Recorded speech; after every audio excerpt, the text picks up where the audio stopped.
എല്ലാം ഇന്നും ഇപ്പത് ഈ ടി വിയിൽ ഇട്ടാൽ നമ്മൾ ഇങ്ങനെ ആദ്യം കാണുന്ന പോലെ നമ്മൾ കണ്ടിരുന്ന് നമ്മൾ എൻജോയ് ചെയ്യും.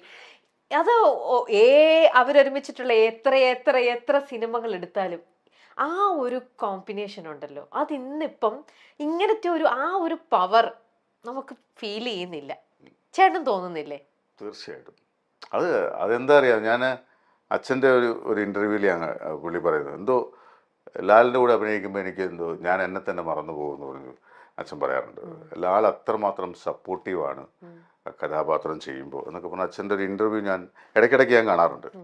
അപ്പോൾ അതിനകത്തൊക്കെ എന്തോ പുള്ളിക്ക് ഞാൻ പറയാം, പുള്ളി അച്ഛനെ സംബന്ധിച്ച് അച്ഛൻ്റെ കൂടെ അഭിനയിക്കുമ്പോൾ അച്ഛൻ്റെ ഓപ്പോസിറ്റ് നിൽക്കുന്ന ആള് അച്ഛൻ്റെ അഭിനയത്തോടൊപ്പം കിടപിടിച്ച് നിൽക്കുന്ന ഒരാളാണെങ്കിൽ പുള്ളിക്കാരൻ ഭയങ്കര സന്തോഷമാണ്. അത് പുള്ളി ഇതുപോലെ തന്നെ പറഞ്ഞിട്ടുള്ള ആളാണ് മഞ്ജു വാര്യർ. മഞ്ജു വാര്യരുടെ കൂടെ അഭിനയിക്കാൻ പുള്ളിക്ക് സത്യം പറഞ്ഞാൽ മഞ്ജു വാര്യരുമായിട്ടുള്ളൊരു മത്സരം തന്നെയായിരുന്നു, അഭിനയത്തിൻ്റെ കാര്യത്തിലൊരു മത്സരമായിരുന്നു അച്ഛൻ ചെയ്തുകൊണ്ടിരുന്നത്. അച്ഛൻ ഭയങ്കര കോൺഷ്യസ് ആയിരുന്നു. അതായത് അവൾ എന്തൊക്കെയാണ് ചെയ്യുന്നത്, മഞ്ജു എന്തൊക്കെയാണ്, കാരണം എനിക്ക് തോന്നുന്നു ആ പടത്തിൽ മഞ്ജു അച്ഛനില്ലാത്ത സീനിലും ഷൂട്ടിംഗ് സമയത്ത് അച്ഛൻ അവിടെ പോയി ഇരിക്കുമായിരുന്നു തോന്നുന്നു. അങ്ങനെ അത്രമാത്രം ശ്രദ്ധിക്കുന്നുണ്ടായിരുന്നു പുള്ളിക്കാരൻ. കാരണം അങ്ങനെ ചെയ്യുമ്പോഴേ നമുക്കും തരും. ഇപ്പം നമ്മുടെ കൂടെ നമ്മൾ ആരായാലും, ഇപ്പം അച്ഛനെന്നല്ല ആരായാലും, ഇപ്പം ഞാനായാലും ഒരു സീനിയർ ആയിട്ടുള്ള ഒരു ആർട്ടിസ്റ്റിൻ്റെ കൂടെ, ഒരു നല്ല കഴിവുള്ള ഒരു ആർട്ടിസ്റ്റിൻ്റെ കൂടെ അഭിനയിക്കുമ്പോൾ ഓട്ടോമാറ്റിക്കലി നമുക്കും അതിൻ്റെ ഒരു പോസിറ്റീവ് എനർജി നമുക്ക് കിട്ടും. തീർച്ചയായിട്ടും. അപ്പോൾ അത് ഭയങ്കര ഒരു ഭാഗ്യമാണ്. അത്തരം ആളുകളുടെ കൂടെ അഭിനയിക്കാൻ അവസരം കിട്ടുക എന്നുള്ളതും. ഇപ്പോൾ ലാലേട്ടൻ്റെ കൂടെ അഭിനയിക്കുമ്പോൾ നമ്മൾ സ്വാഭാവികമായിട്ടും നമ്മളും ഇമ്പ്രൂവ് ആകും. നമ്മളുടെ അഭിനയത്തിലും ആ ഒരു പ്രഭാവം നമുക്കും കൂടി കിട്ടും. അപ്പം അത് നമ്മളെ ഒരാൾ ഓപ്പോസിറ്റ് റിയാക്ട് ചെയ്യുമ്പോൾ തിരിച്ച് ഓപ്പോസിറ്റ് നമ്മൾ അറിയാതെ റിയാക്ട് ചെയ്തു. അതാണ് ഗീവ് ആൻഡ് ടേക്ക് പോളിസി എന്ന് പറയുന്നതിന്റെ കാര്യം. സത്യം, അതങ്ങനെയാണ്. അവരുടെ ആ ഒരു മാജിക്കൽ പവറിൽ നമ്മളും നമ്മളിൽ ഏറ്റവും ദ ബെസ്റ്റ് കൊടുക്കാൻ തന്നെ നോക്കും. അപ്പൊ നമ്മൾ അറിയാതെ തന്നെ നമ്മൾ ഏറ്റവും നല്ല രീതിയിൽ നമുക്ക് അവിടെ പെർഫോം ചെയ്യാൻ പറ്റുകയാണ് അല്ലേ? തിലകൻ സാറിലേക്ക് ഞാൻ എത്താം. എനിക്ക് അദ്ദേഹത്തെ കുറിച്ച് ഒരുപാട് കാര്യങ്ങൾ തന്നെ സംസാരിക്കാനുണ്ട്, ചോദിക്കാനുണ്ട്. അതിനിടയിൽ പെട്ടെന്ന് ഓർമ്മ വന്നപ്പോ ഒരു കാര്യം ചോദിച്ചോട്ടെ. ചേട്ടനും ഷമി ചേട്ടനും തമ്മിൽ എത്ര വയസ്സിന്റെ വ്യത്യാസമാണ്? ഞങ്ങൾ തമ്മിലൊരു 4 വയസ്സിന്റെ 4 വയസ്സിന്റെ ആണ്. ചേട്ടൻ അപ്പൊ ശരിക്കും ഷമി ചേട്ടനെ കാണുമ്പം അച്ഛന്റെ സ്ഥാനത്താണ് കാണുന്നതെന്നോ, ആ ഒരു പേടിയോ, അതൊരു കൂടുതലും നിങ്ങൾ തമ്മിൽ ഫ്രണ്ട്ലി ആണോ? ഫ്രണ്ട്ലി ഒക്കെ തന്നെയാണ്. പക്ഷേ ഈ പറഞ്ഞ പോലെ, നേരത്തെ പറഞ്ഞ പോലെ അച്ഛനോടുള്ളൊരു ബഹുമാനം ചേട്ടനോടും ഉണ്ട്. ആ ഒരു ഫീലാണ്. കാരണം അതൊരു പക്ഷേ എനിക്ക് തോന്നുന്നത് അദ്ദേഹത്തിലുള്ള ഷമ്മിച്ചേട്ടനിലുള്ള ഒരു അഭിനയത്തിൻ്റെ ഒരു സിദ്ധിയുണ്ട്. അച്ഛൻ്റെ ഒരു സിദ്ധി പുള്ളിക്ക് കിട്ടിയിട്ടുണ്ട്. ആ പുള്ളിയിലുള്ള ആ ഒരു അഭിനയത്തിൻ്റെ സിദ്ധിയോടുള്ളൊരു ബഹുമാനം കൂടിയാണ് പുള്ളിക്ക്. ഞാൻ പറയാം, ഇപ്പോഴത്തെ മലയാള സിനിമയിലുള്ള പുള്ളിയുടെ ഏജിലുള്ള ആളുകളെ എടുത്താൽ ഒരു ബെസ്റ്റ് എന്നുള്ള ലെവലിൽ നമുക്ക് പറയാൻ പറ്റുന്ന രീതിയിലുള്ളൊരു ആർട്ടിസ്റ്റാണ് അദ്ദേഹം. ഈവൻ ഡബ്ബിങ് ആയാലും മോഡുലേഷൻ്റെ കാര്യത്തിലായാലും ഒക്കെ ഇപ്പം ഞാൻ എൻ്റെ അച്ഛനെയാണ് റോൾ മോഡലായിട്ട് വെച്ചിരിക്കുന്നത്. ഞാൻ അച്ഛൻ്റെ അഭിനയം കണ്ടും അച്ഛൻ ഡബ് ചെയ്യുന്നത് കണ്ടും അച്ഛൻ്റെ മോഡുലേഷൻ കണ്ടും അത് ഫോളോ ചെയ്തു വരുന്ന ഒരാളാണ്.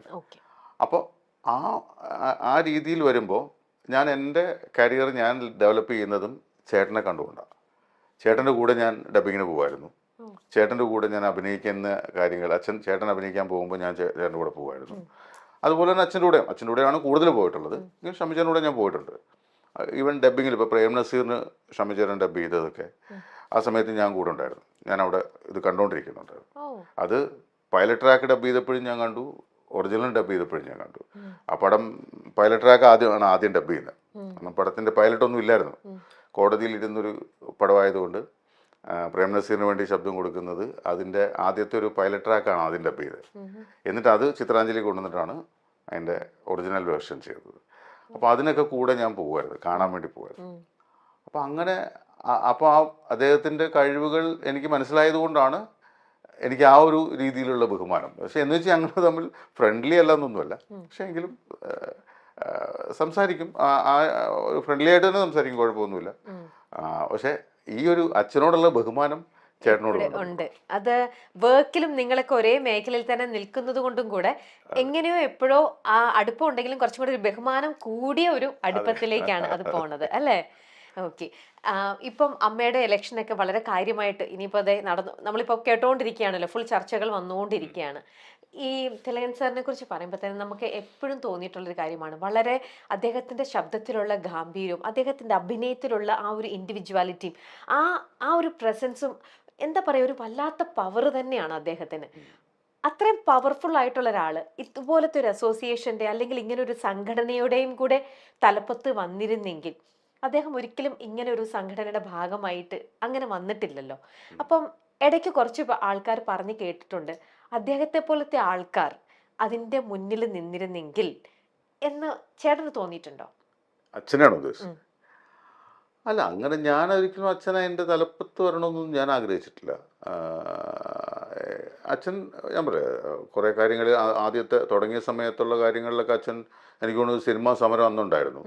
ആ സമരത്തിലൊക്കെ എനിക്ക് തോന്നുന്നു ഈ ഒരു ഉത്തമ കമ്മ്യൂണിസ്റ്റുകാരനെ പോലെ മുണ്ടൊക്കെ മടക്കി കുത്തി ഇൻകിലാബൊക്കെ പിടിച്ച് അച്ഛൻ പോകുന്ന ഫോട്ടോയൊക്കെ ഞാൻ പേപ്പറിൽ കണ്ടിട്ടുണ്ട്. അപ്പോൾ അത് അന്ന് ഞാനും ഉണ്ടായിരുന്നു ഇവിടെ, ഞാൻ ട്രിവാൻഡ്രത്തുണ്ടായിരുന്നു. അന്ന് ഒരു വലിയ പ്രശ്നങ്ങളൊക്കെ ഉണ്ടായതാണ്. അപ്പോൾ അന്നൊക്കെ പുള്ളിക്കാരൻ ഈ പറഞ്ഞ പോലെ അമ്മയുടെ ഇതിന് വേണ്ടിയിട്ട് സമരത്തിനുമൊക്കെ ഇറങ്ങിയ ഒരാളാണ്. പക്ഷേ അങ്ങനെ ഒരു നേതൃനിരയിലേക്കൊന്നും വരണമെന്നും അങ്ങനെ വന്നാൽ എങ്ങനെ ഇരിക്കുമെന്നൊന്നും ഞാൻ ചിന്തിച്ചിട്ടില്ല. ഇപ്പോൾ ഈ ചോദ്യം ചോദിച്ചപ്പോഴാണ് ഞാൻ അതിനെക്കുറിച്ച് ആലോചിക്കുന്നത്. നിങ്ങളൊന്നും സംസാരിച്ചിട്ടില്ല? ഇല്ലില്ല, അങ്ങനെയൊന്നും ഒരിക്കലും അമ്മയുടെ തലപ്പത്ത് വരണമെന്നോ അല്ലെങ്കിൽ അമ്മ സംഘടനയെ നിയന്ത്രിക്കുന്ന രീതിയിലേക്ക് വരണമെന്നൊന്നും ഞാൻ ആലോചിച്ചിട്ടില്ല. പിന്നെ അച്ഛൻ്റെ മനസ്സിലുള്ള കാര്യങ്ങളൊക്കെ അച്ഛൻ തുറന്നു പറയാറുണ്ട്. അപ്പോൾ അത് ആർക്കെങ്കിലും ഇഷ്ടപ്പെടുമോ ഇഷ്ടപ്പെടില്ലയോ എന്ന് വിചാരിച്ചിട്ടല്ല പുള്ളി പറയുന്നത്. പുള്ളിയുടെ മനസ്സിൽ ശരിയെന്ന് തോന്നിയ കാര്യങ്ങൾ പുള്ളിക്കാരൻ അങ്ങ് പറയാറുണ്ട്. അപ്പം അങ്ങനെ പറഞ്ഞ കൂട്ടത്തിൽ ഈ പറഞ്ഞ പോലെ അമ്മ സംഘടനയുടെ ആ പുള്ളി ഉണ്ടായിരുന്ന സമയത്തുള്ള പ്രവർത്തനങ്ങളും കാര്യങ്ങളെക്കുറിച്ചൊക്കെ പുള്ളി ഉണ്ടായിട്ടുണ്ട്. പല പല കാര്യങ്ങളും ഉണ്ടായിട്ടുണ്ട്. അതിൻ്റെ പേരിൽ പുള്ളിയെ അമ്മയിൽ നിന്ന് പുറത്താക്കുന്നൊരു അവസ്ഥ വന്നിട്ടുണ്ട്. അത് പക്ഷേ അതുകൊണ്ട് മാത്രമല്ല, അത് വേറെയും പല അതിൻ്റെ ഔട്ട്സൈഡുള്ള ആളുകളൊക്കെ കുറേയധികം മിസ്ലീഡ് ചെയ്യുക, അങ്ങനെയുള്ള കാര്യങ്ങളൊക്കെ ഉണ്ടായിട്ടുണ്ട് എന്ന് എനിക്കറിയാം.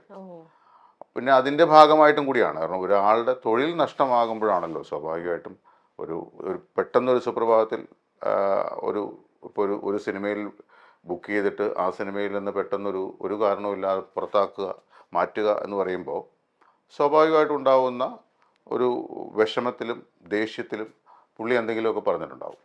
അതിൻ്റെ ഭാഗമായിട്ട് പുള്ളിക്കാരനെ പല തലങ്ങളിൽ നിന്നും എന്താ പറയുക, നിസ്സഹകരണം പ്രഖ്യാപിക്കുക, അല്ലെങ്കിൽ പുള്ളിയെ മാറ്റി നിർത്തുക, അങ്ങനെയുള്ള പ്രശ്നങ്ങൾ ഉണ്ടായപ്പോൾ സ്വാഭാവികമായിട്ട് പുള്ളി വിചാരിച്ചു ഈ അമ്മയിലുള്ള ആൾക്കാരും അതിൻ്റെയൊക്കെ പുറകിലുണ്ട് എന്ന് പുള്ളി വിചാരിച്ചിട്ട് പുള്ളി തുറന്നടിച്ച് ഓരോ കാര്യങ്ങൾ പറഞ്ഞിട്ടുണ്ട്. അതിൻ്റെ ഭാഗമായിട്ടാണ് സംഘടനയിൽ നിന്ന് പുറത്തു പോയിരുന്നത്.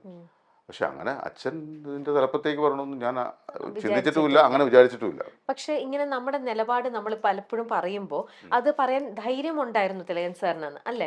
അദ്ദേഹം അതുകൊണ്ട് ആരെയും പ്ലീസ് ചെയ്ത് നിന്നില്ല. അദ്ദേഹത്തിന് ശരിയെന്ന് തോന്നിയത് അദ്ദേഹം പലപ്പോഴും പറഞ്ഞിട്ടുണ്ട്.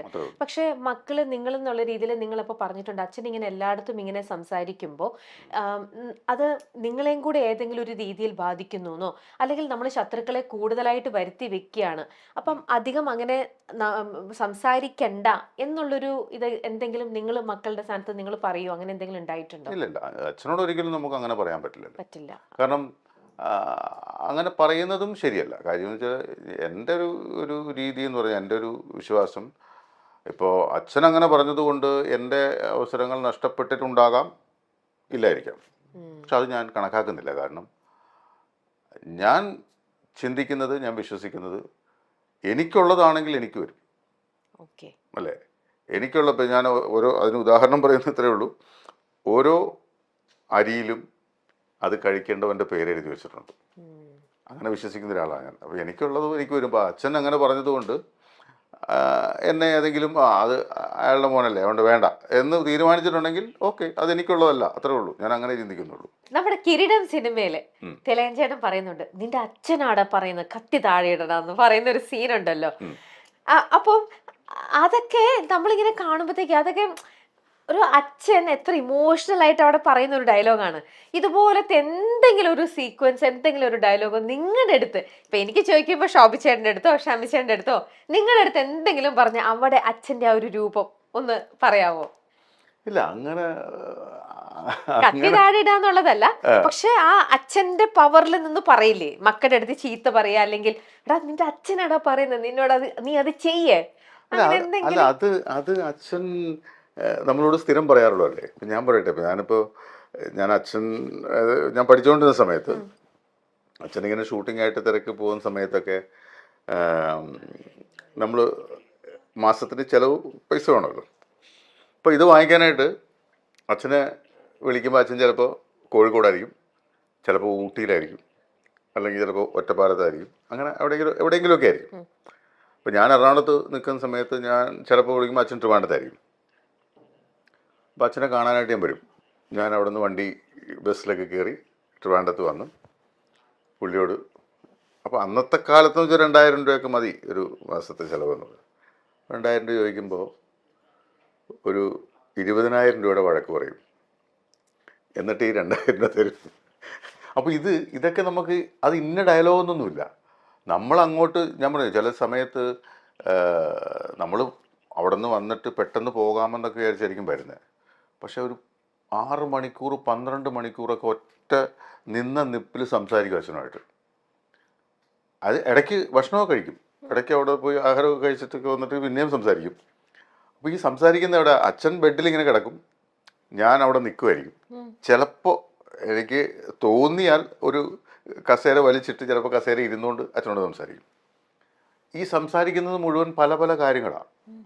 നമ്മുടെ പേഴ്സണൽ കാര്യങ്ങളുണ്ടാവും, സിനിമാ കാര്യങ്ങളുണ്ടാവും, അങ്ങനെ പല പല കാര്യങ്ങൾ സംസാരിക്കും. ആ സംസാരിക്കുന്നതെല്ലാം ചിലപ്പോൾ വഴക്കായിട്ടായിരിക്കും പറയുക, ചിലപ്പോൾ നമുക്ക് ഉപദേശമായിട്ടായിരിക്കും തരിക, അതല്ലെങ്കിൽ ജനറലി ഉള്ള കാര്യങ്ങളൊക്കെ പറയും.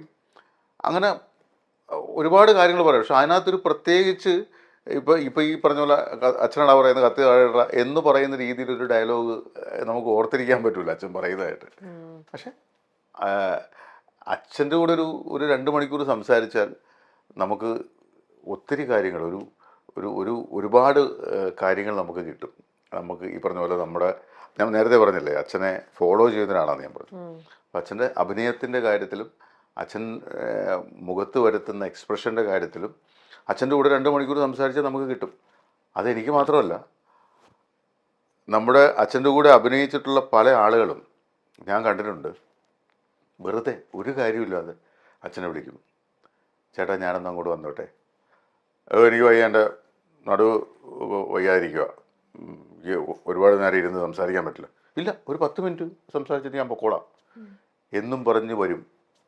വന്നിട്ട് ഒരു 11 മണിയാകുമ്പോൾ വന്നാൽ വൈകുന്നേരം 5 മണിക്കേ പോകത്തുള്ളൂ. ചുമ്മാ അവരോട് സംസാരിച്ചിട്ട് അവർ പറഞ്ഞിട്ട് വെറുതെ ഇങ്ങനെ ചോദിക്കും, ചേട്ടാ ഈ നാടകത്തിലെ മറ്റേ അന്ന് ചേട്ടൻ ആ സമിതിയിലായിരുന്നപ്പോൾ എങ്ങനെയാണ്? ഈ നാടകത്തെക്കുറിച്ച് പറഞ്ഞ അച്ഛന് ഭയങ്കര, നമ്മളിലെ നാഗവല്ലിയുടെ കാര്യം പറയുമ്പോൾ ശോഭനയുടെ ഫേസിൽ മാറ്റം വരത്തില്ല എന്ന് പറഞ്ഞ പോലെ നാടകത്തെക്കുറിച്ച് പറഞ്ഞ അച്ഛൻ പിന്നെ ഭയങ്കരമായിട്ട് വാചാലനാവും. നാടകത്തിനെ കുറിച്ചും അന്ന് നാടകത്തിന് പോയതിനെക്കുറിച്ചും അന്നത്തെ നാടകങ്ങളെക്കുറിച്ചും നാടകത്തിന് എന്തൊക്കെ ശ്രദ്ധിക്കണമെന്നുള്ളൊരു, അഭിനയത്തിൽ എങ്ങനെ എന്തൊക്കെ കാര്യങ്ങൾ ശ്രദ്ധിക്കണം, നാടകം സംവിധാനം ചെയ്യുന്നതിന് എന്തൊക്കെ കാര്യങ്ങൾ ശ്രദ്ധിക്കണം, ഇങ്ങനെയുള്ള കാര്യങ്ങളെല്ലാം പുള്ളിയുടെ കയ്യിൽ നിന്ന് വരും. ഇത് കേൾക്കാൻ വേണ്ടിയിട്ടാണ് ഇവർ വരുന്നത് തന്നെ. അപ്പോൾ അതാ അച്ഛൻ്റെ കൂടെ നമുക്ക് സംസാരിച്ചാൽ കുറേ അധികം കാര്യങ്ങൾ നമുക്ക് കിട്ടും.